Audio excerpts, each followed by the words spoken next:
Assalamualaikum warahmatullahi wabarakatuh. Kita lanjutkan kuliah karsinologi ini dan sekarang topiknya adalah sistem koordinasi yang kedua. Ini ada 2 file ya. Kita akan mulai dari video nomor 2A yang membahas tentang sistem transportasi ion, fungsi dan struktur insang, struktur membran sel dan transport pasif ya. Nah, perubahan konsentrasi ion di dalam tubuh krustasea atau di lingkungannya dapat mempengaruhi tekanan osmosis cairan tubuh krustasea. Nah, transport ion berarti perpindahan atau pergerakan ion melewati membran sel, terutama sel epitelium insang pada krustasea ini ya. Osmoregulasi adalah pengaturan tekanan osmosis cairan tubuh ya, hemolimfa dari krustasea itu dengan cara mengatur konsentrasi ion yang dikandungnya. Peristiwa ini sangat erat kaitannya dengan mengatur konsentrasi ion-ion, terutama mineral, dalam cairan tubuh tersebut. Ini yang berperan dalam osmoregulasi. Ya. Nah, sistem transport ion itu dapat terjadi baik secara di luar tubuh manusia atau tubuh organisme ya, bukan manusia ya.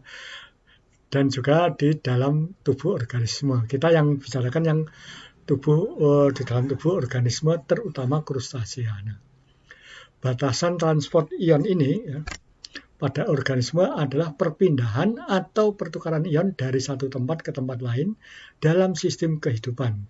Termasuk dalam batasan ini adalah perpindahan ion melewati membran atau selaput sel pada organisme hidup. Transport ion yang melalui membran ini juga dikenal dengan istilah transport membran. Kita mulai dari struktur insang karena ini yang organ yang penting ya.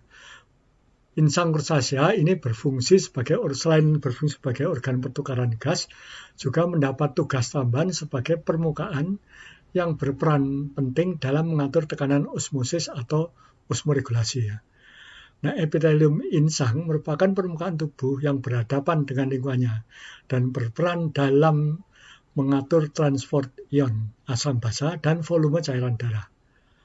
Nah, berhubung insang ini sangat penting berperannya dalam osmoregulasi, ya, maka sangat penting untuk mengetahui struktur insang dalam hubungannya dengan osmoregulasi. Sebagai model akan digunakan insang Braghiura nanti. Nah, struktur dan fungsi insang dalam osmoregulasi ini dapat dilaksanakan sebab permukaan insang merupakan permukaan tubuh yang berhadapan dengan lingkungan dengan lapisan kutikula yang paling tipis. Insang Braghiura tersusun dari banyak lamela atau lembar insang. Nah, lembaran ini memiliki struktur seperti kantong yang dibungkus kutikula, seperti amplop gitu ya.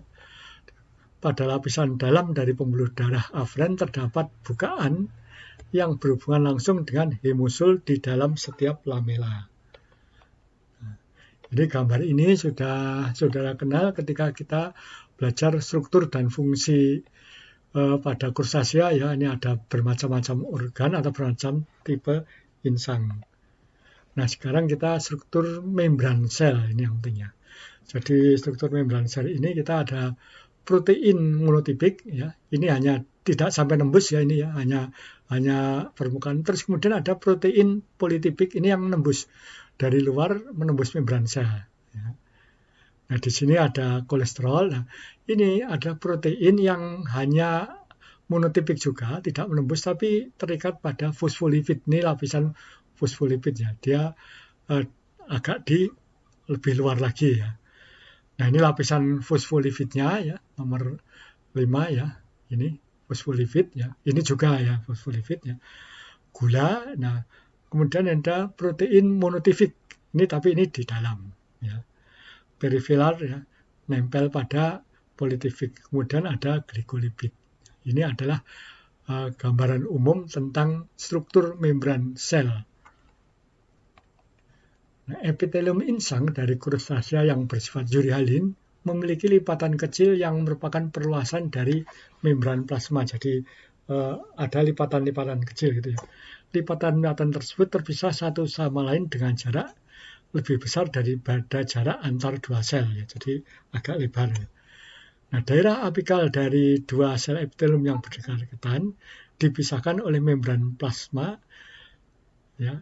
Namun dihubungkan yang ada membran plasma dan ini dihubungkan oleh desmosum. Ya. Nah, pada jarak tertentu epitelium branchial memiliki lipatan atau lanjutan ke dalam hemosul, ya. Intralameral. Lanjutan ini disebut sel pilar. Nah, di dekat pembuluh afren, insang yang terdapat pada sel klorid, ya, sel ini mengandung banyak mitokondria dan tampaknya sangat penting dalam absorpsi garam. Tentang permeabilitas insang, ya, ini dapat berubah bila lingkungan berubah. Ya. Permeabilitas ini merupakan bentuk adaptasi terhadap lingkungannya.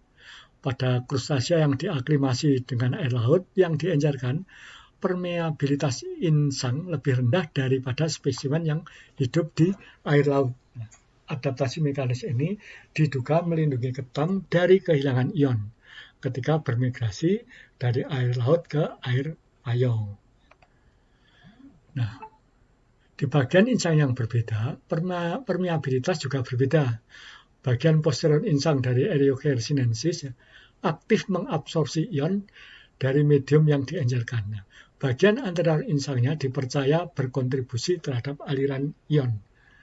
Insang posterior dari Eriocheirs sinensis ini memiliki permeabilitas lebih tinggi untuk ion Cl, klorid, ya, dibanding bagian anterior. Nah, permeabilitas kutikula insang lobster air tawar, ya, ini menunjukkan bahwa ion Cl ini lebih permeabel, ya. Sedangkan untuk ion lainnya hanya 10⁻⁷ sampai 10⁻⁶. Ya. Ini cm per detik. Ya. Luku menemukan bahwa perbedaan antara dua sisi permukaan lamina, jadi ada sisi dalam dan sisi luar, itu ada perbedaan permeabilitasnya. Ya. Koefisien permeabilitas untuk Na, Rb, K, dan Cl berturut-turut ada 100, 200, dan 7 kali lebih rendah daripada insang yang sama untuk kutikula. Ini berhubungan dengan luku tadi yang ada dua sisi. Ini tabelnya, ya, untuk insang dan kutikula, ya. Nah, sistem transport ion ini dapat terjadi melalui berbagai mekanisme seperti difusi elektrokimia menggunakan cairan tubuh seperti pada sistem peredaran darah hewan dan sistem transfer pada silim, ya, pada tumbuhan. Ya. Dengan demikian, pada dasarnya sistem transport ion dapat dibagi menjadi dua jenis, yaitu transport pasif dan transport aktif.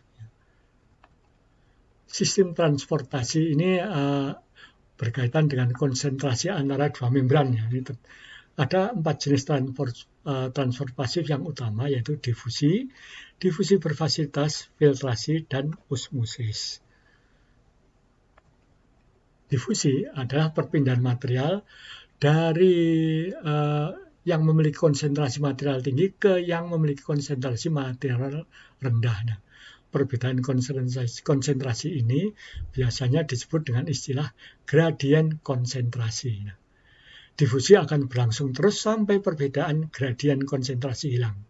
Jadi gerakan atau perpindahan material searah dengan gradien konsentrasi dari tinggi ke rendah. Ini, ya, gambarnya. Ini konsentrasi rendah, ini konsentrasi tinggi, ya. Seiring dengan waktu ini akan jadi sama. Kalau sudah sama, ya berhenti. Nah, ini mula-mula ini dari luar sel, ini dalam sel, ya. Ini kosong untuk material tertentu, ya, terus masuk. Nah, ini akan masuk terus. Nah, tapi kalau sudah sama, ini belum tentu berhenti, tapi seimbang, keluar dan masuknya seimbang. Nah, difusi berfasilitas adalah gerakan atau perpindahan material meliputi membran sel dengan perantaraan protein khusus yang disebut protein transport atau protein carrier. Nah, protein transport ini melekat tertanam pada membran sel karena menggunakan perantara ini, maka difusi berfasilitas disebut juga carrier mediated diffusion. Beberapa molekul, ya, misalnya glukosa, tidak dapat larut dalam lipid dan karena ukuran yang besar, ya, tidak dapat melintasi pori pada membrannya. Molekul seperti ini diikat oleh protein carrier membentuk material kompleks yang selanjutnya diikat oleh reseptor pada membran sel dan kemudian bergerak melintasi membran sel. Difusi berfasilitas suatu jenis transport pasif karena selalu bergerak dari konsentrasi tinggi ke konsentrasi rendah. Jadi ini suatu jenis transport pasif juga karena bergerak dari konsentrasi tinggi ke konsentrasi rendah. Ya. Ini contoh difusi berfasilitas ya gambarnya ya. Ini masuk melalui lubang khusus ya. Jadi tidak membran umum tapi melalui pori-pori khusus atau melalui protein carrier. Ini masuk yang luar ini menutup ada di dalam dan kemudian membuka lepas. Jadi begini, ini terus lepas gitu ya. Demikianlah saudara sekalian pembicaraan awal kita tentang sistem transport ion. Ini maaf ada salah tulis ya. Mari kita lanjutkan ya, bukan lanjutkan kuliah ini dengan melihat video nomor 2B.